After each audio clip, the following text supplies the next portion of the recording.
महास्वामीजी आपले मठाधिपती श्री सुरगेश्वर मठ नूलचे,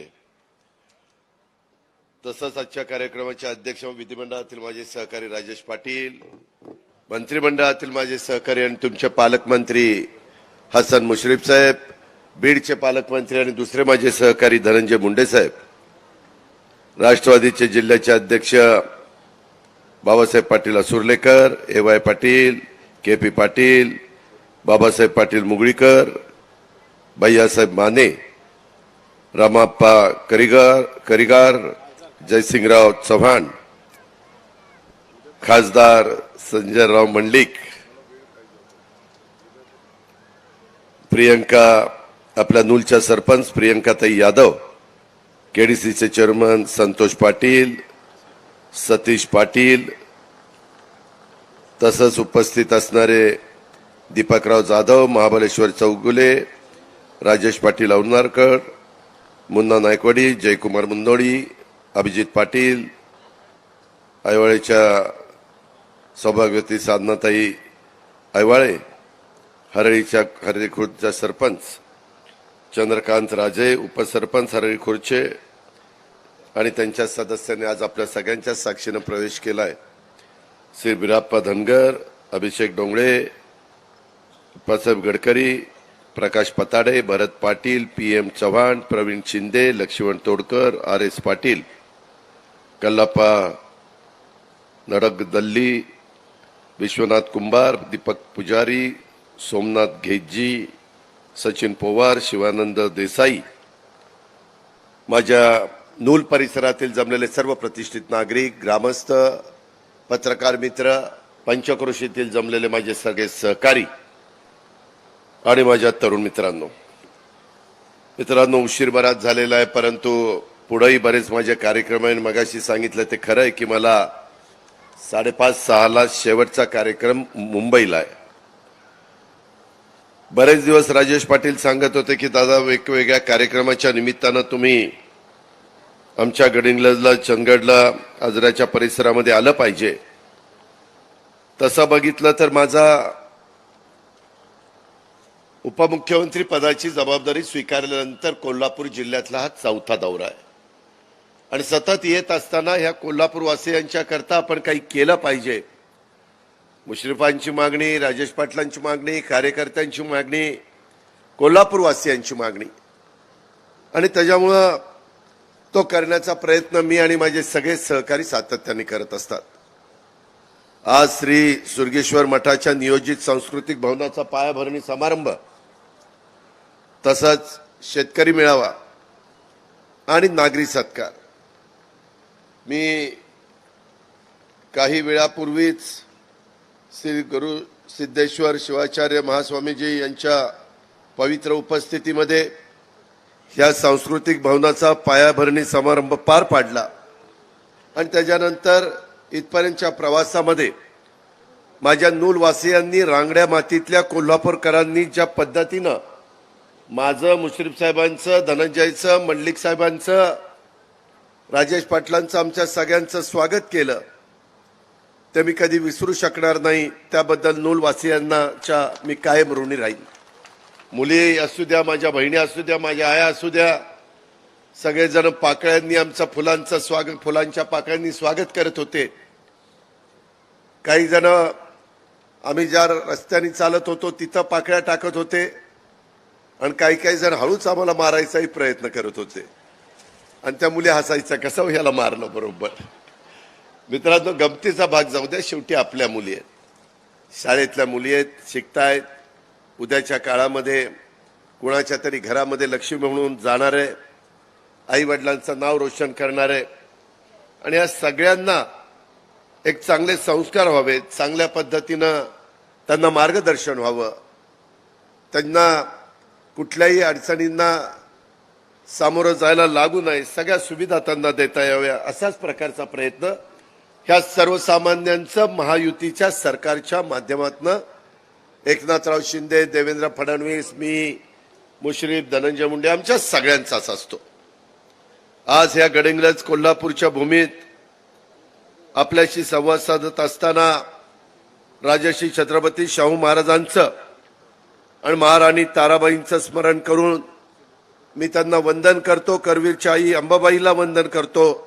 दख्खनचा राजा ज्योतिबाला देखील चरणी नतमस्तक होतो. गडिंग्लज असेल, कोल्हापूर असेल, राजर्षी छत्रपती शाहू महाराजांची भूमी. राजर्षी शाहू महाराजांनी कोल्हापूरनं गेले अनेक वर्ष, अनेक शतकं सातत्याने देण्याचं काम केलं. महाराष्ट्राला दिले, ह्या सगळ्या परिसराला देण्याचं काम केलं. काय देण्याचं काम केलं? सामाजिक न्यायाचा विचार असेल, पुरोगामी चळवळीला बळ देण्याचं काम असेल, राज्यातल्या विद्यार्थिनींना मदत करण्याचं काम असेल, शिष्यवृत्ती देण्याचं काम असेल, कोल्हापूरनं राज्याला आणि ज्यांच्यामध्ये विद्वत्ता होती, गुणवत्ता होती, जे निश्चितपणे आर्थिक परिस्थितीमुळे पुढे जाऊ शकत नव्हते, अशाही अनेक त्या काळातल्या मुलांना, मुलींना एक चांगल्या प्रकारे पाठबळ देण्याचं काम या कोल्हापूर वासियांनी केलं.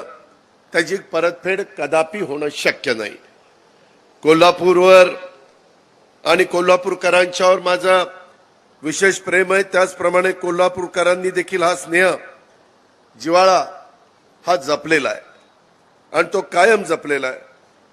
त्याच्यामध्ये मी ज्या वेळेस येतो त्यावेळेस फार विचार करून येत असतो आणि काय आपण इथं देऊ शकतो.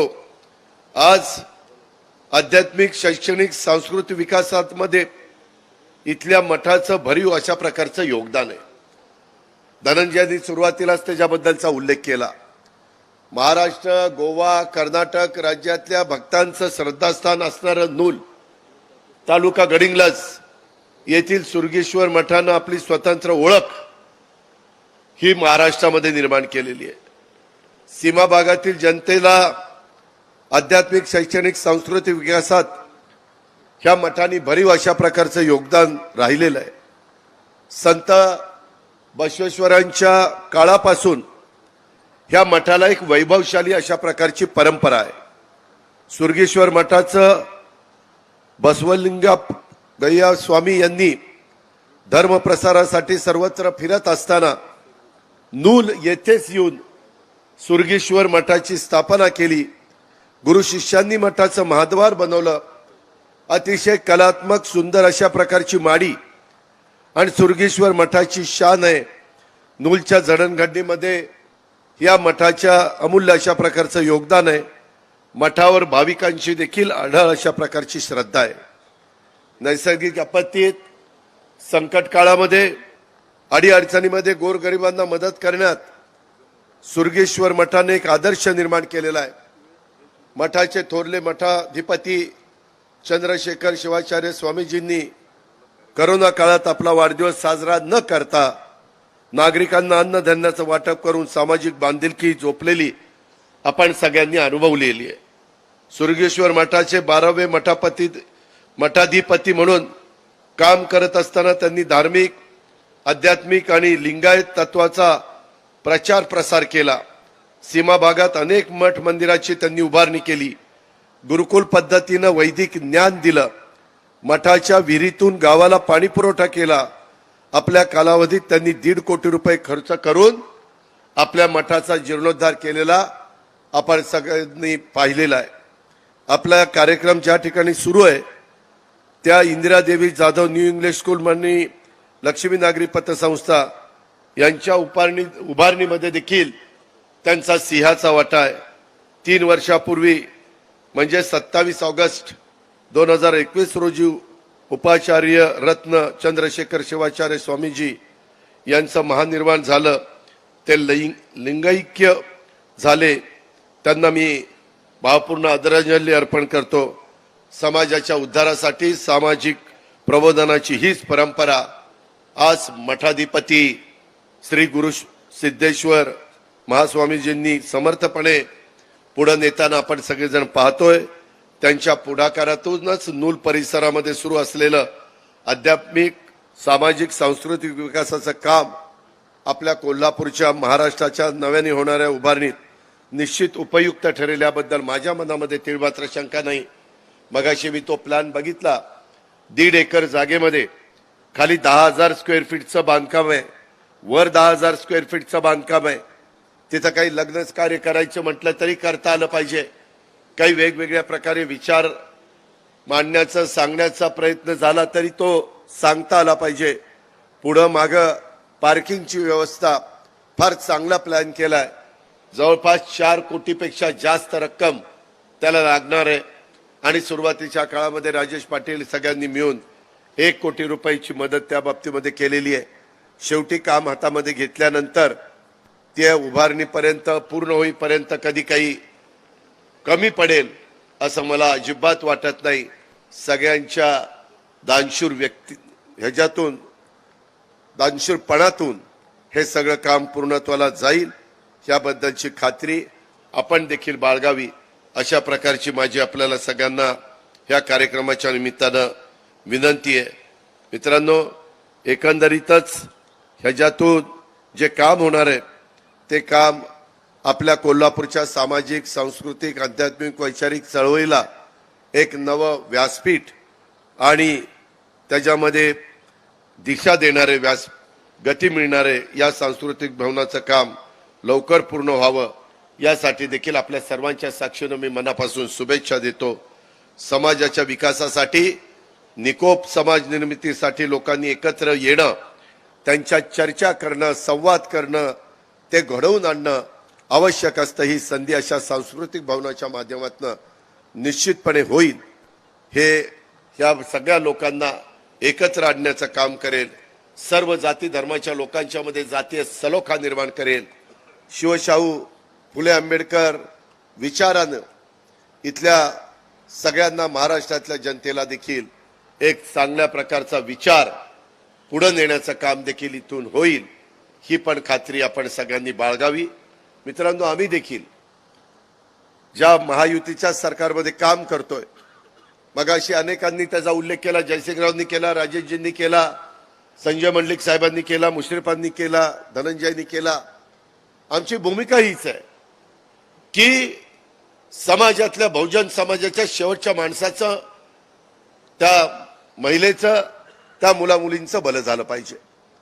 सत्ता येत असते, सत्ता जात असते, सत्तेचा ताम्रपट तर कोणीच घेऊन आलेलं नाहीये ह्याची पण मला जाणीव आहे. परंतु आम्ही सरकारमध्ये मध्ये काम करत असताना 1.5-2 वर्ष आमची सुरुवातीला कोरोनामुळे अडचणीत आली. मला अर्थमंत्री म्हणून माझ्या कोल्हापूरला, माझ्या महाराष्ट्राला, विदर्भ, मराठवाडा, पश्चिम महाराष्ट्र, उत्तर महाराष्ट्र, कोकण या सगळ्या भागामध्ये निधी द्यायचा होता.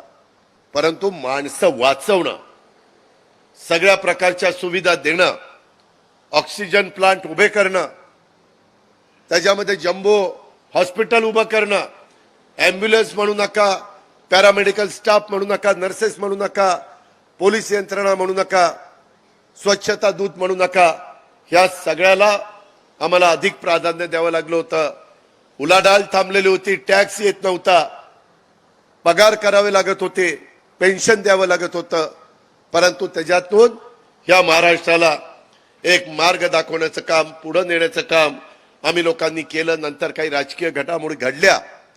त्या घडामोडी घडल्यानंतर आम्ही सगळ्यांनी विचार केला की बाबा उद्याच्याला, आजच्या घडीला देशामध्ये पंतप्रधान नरेंद्र मोदींच्या शिवाय दुसरा कुणी नेता आज एवढा धाडसानी आपल्या भारताला पुढे नेत असताना दिसत नाही. त्यांचा विजन आहे.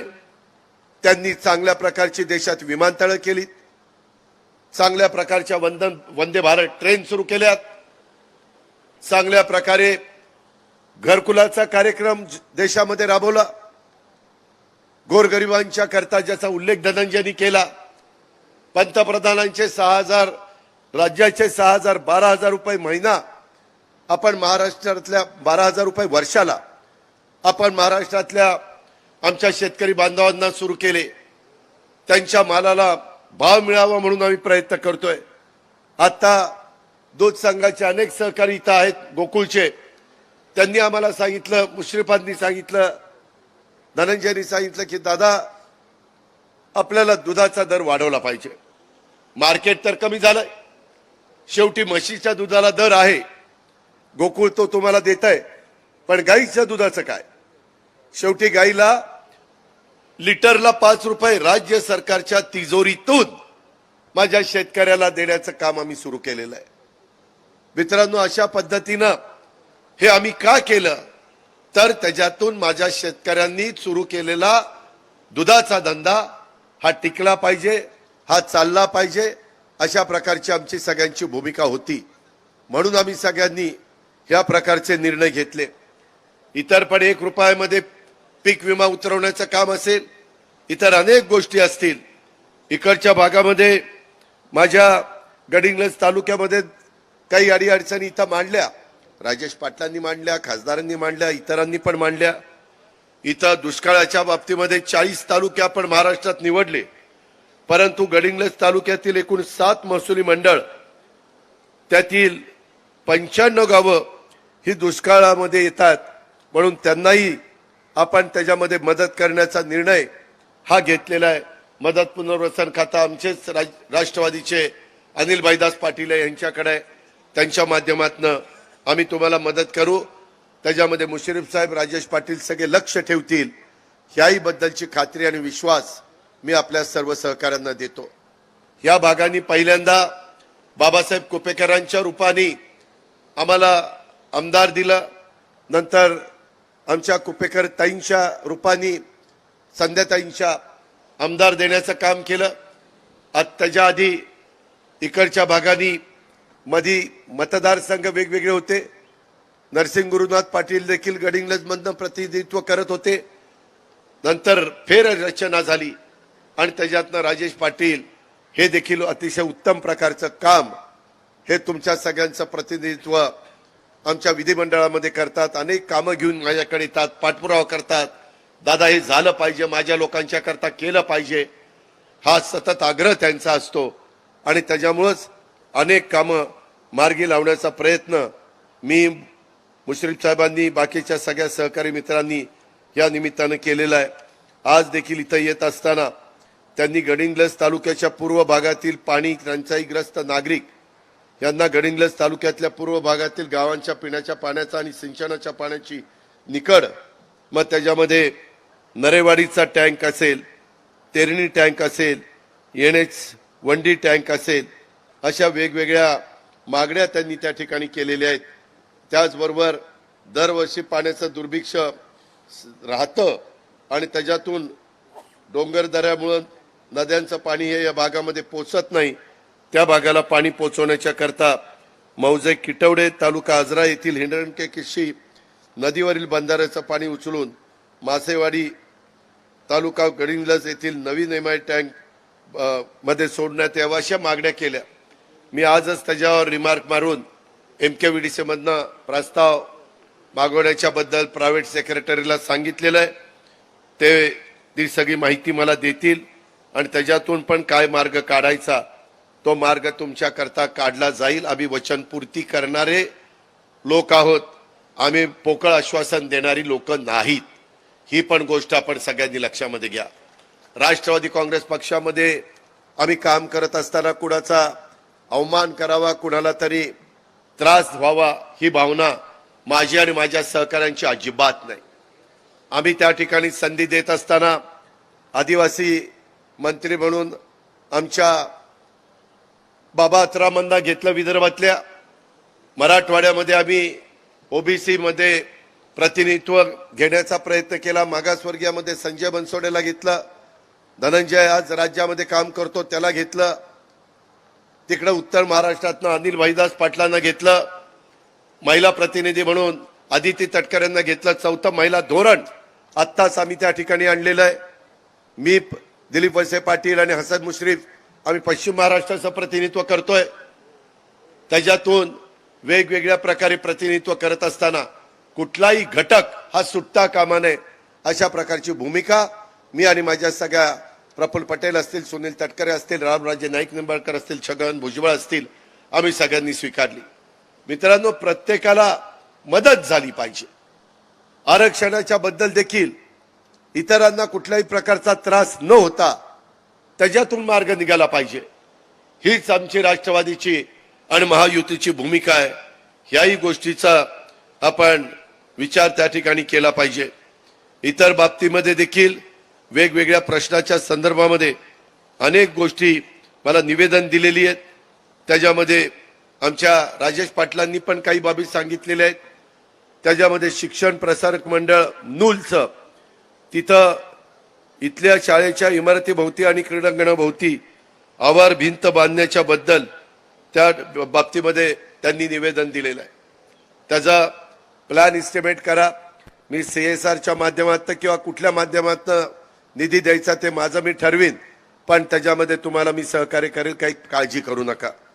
मित्रांनो, एकंदरीतच इथं अनेक बाकीच्या पण मागण्या आलेल्या आहेत, परंतु काही ज्या मागण्या रास्त आहेत, ज्या मागण्या व्यवहाराला धरून आहेत, मग काही ठिकाणी रस्ते मागितलेत, काही बाबतीमध्ये इथं हॉल सांस्कृतिक बांधायचं मागितलंय, काहींनी निधी मागितलाय।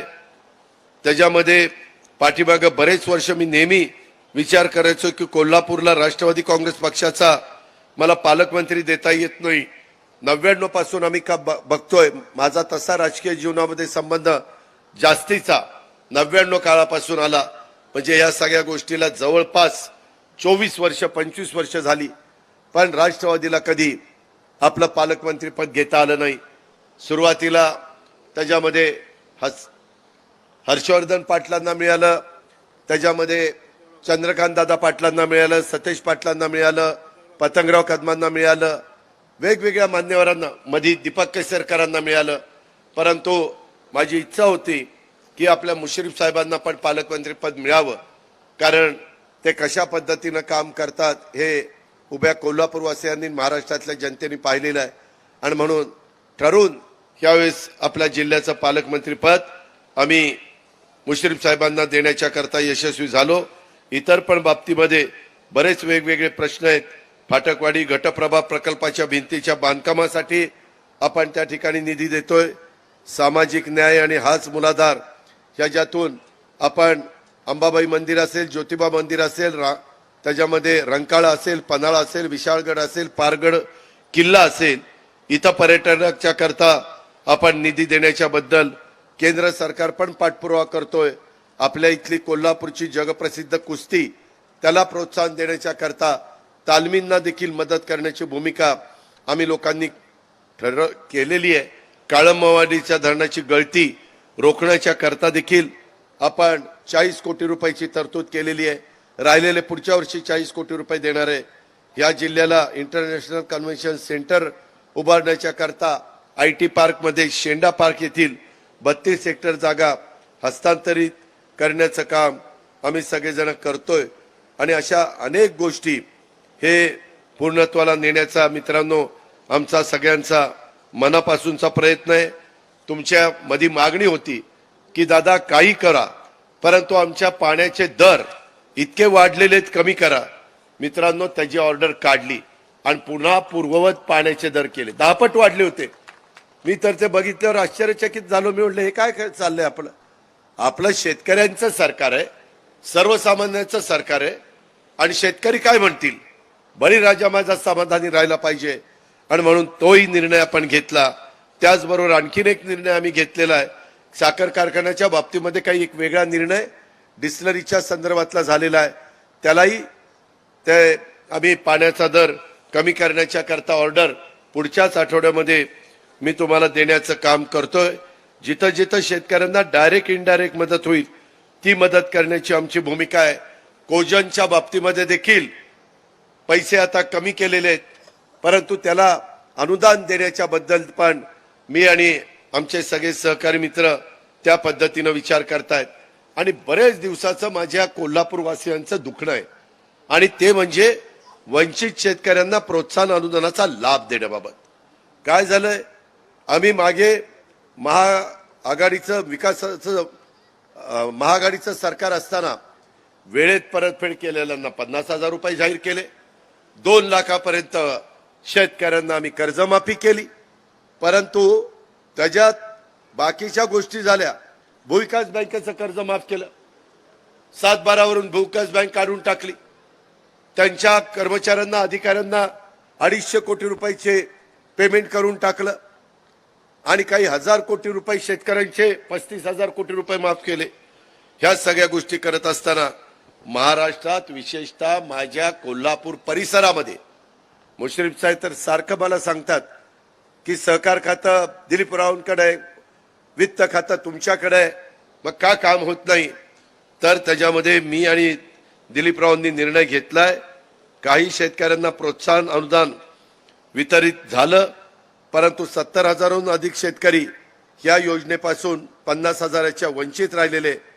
एका आर्थिक वर्षात 2 वेळेला कर्जाची उचल आणि तारखेचा घोळ या कारणास्तव माझे महाराष्ट्रातले काही शेतकरी आणि जास्तीत जास्त आमच्या कोल्हापूरमधले शेतकरी हे तिथं वंचित ठेवले गेलेले आहेत। चालू वर्षात पडलेल्या दुष्काळामुळे शेतकरी अडचणीत आलेला आहे। शेतकरी मोडला तर राज्य मोडेल आणि त्याच्यामुळे त्या शेतकऱ्याला पुन्हा ताठ मानेनं उभं करण्याच्या करता माझा आणि मुश्रीफांचा, धनंजयचा, मुख्यमंत्री एकनाथराव शिंदे साहेबांचा, देवेंद्र फडणवीस साहेबांचा, सगळ्यांचा आमचा प्रयत्न आहे की लोकसभेची आचारसंहिता सुरू व्हायच्या आत ह्या शेतकऱ्यांचे 50,000 रुपये त्यांच्या अकाउंटला पाठवायचे। त्याच्याबद्दल आपण काळजी करू नका आणि त्याच्यातून हा तात्काळ योजनेचा लाभ देण्याच्या संदर्भामध्ये आमच्या शेतकऱ्यांची पण मागणी आहे आणि पालकमंत्र्यांची पण मागणी आहे। ती मागणी आणि राजेश पाटलांची पण मागणी आहे, ती मागणी पूर्ण नेण्याच्या बाबतीमध्ये आम्ही तुम्हाला मदत केल्याशिवाय गप्प बसणार नाही, अशा प्रकारची ग्वाही आणि विश्वास मी आपल्या सर्व सहकारी मित्रांना देतो। मित्रांनो, राष्ट्रवादी काँग्रेस पक्ष, त्याचं चिन्ह, तो नाव आणि झेंडा हा आम्ही लोकांनी पुढे नेण्याचं ठरवलेलं आहे। घड्याळ तेच, वेळ नवी, ते करत असताना मी आपल्याला शब्द देतो, मी पण शेतकऱ्याच्या पोटी जन्माला आलेलो आहे। मला शेतकऱ्यांच्या प्रश्नाची जाण आहे। माझ्या हातामध्ये तिजोरीच्या चाव्या आहेत आणि तिजोरी उघडताना पहिल्यांदा माझ्या महाराष्ट्रातला जो वंचित घटक आहे, जो दुर्लक्षित राहिलेला घटक आहे, जो माझा मागासवर्गीय आहे, आदिवासी आहे, भटका आहे, त्याला आणि माझ्या शेतकऱ्याला कशा प्रकारची मदत होईल याचबद्दलचा प्रयत्न हा मी कालही करत होतो, आजही करतोय आणि उद्याही करत राहील। याबद्दलची ग्वाही मी आजच्या ह्या शेतकरी मेळाव्याच्या कार्यक्रमाच्या निमित्तानं माझ्या शेतकरी समाजाला देतो। ऊसाच्या बद्दल इतर पण काही प्रश्न आहेत, ते सोडवण्याच्या करता केंद्राची आम्ही मदत घेतोय, ज्याचा उल्लेख मगाशी आधीच्या वक्त्यांनी केलेला आहे। राज्य सरकार आपल्या विचाराचं आहे। केंद्रामध्ये तिसऱ्यांदा ह्या देशाचा पंतप्रधान नरेंद्र मोदी साहेबांना आपल्याला करायचं आहे। त्यांच्या विचाराचे खासदार माझ्या महाराष्ट्रातनं 48 पैकी जास्तीत जास्त खासदार दिल्लीमध्ये आपल्याला निवडून पाठवायचे आहेत आणि दिल्लीतल्या मोठ्या मोठ्या योजना, केंद्राचा निधी हा तुमच्या माझ्या राज्याकरता चांद्यापासून बांद्यापर्यंत चांगलं काम चाललेलं आहे, त्याला कुठेही दृष्ट लागून देऊ नका। त्याच्यामध्ये राहिलेली पण कामं पूर्ण करण्याच्या बद्दलचा का शब्द मीच आजच्या कार्यक्रमाच्या निमित्तानं तुम्हाला सगळ्यांना देतो आणि आपल्या सगळ्यांची रजा घेतो। जय हिंद, जय महाराष्ट्र। सुरगीश्वर सेवा संघटनेचे कार्यकर्ते गेले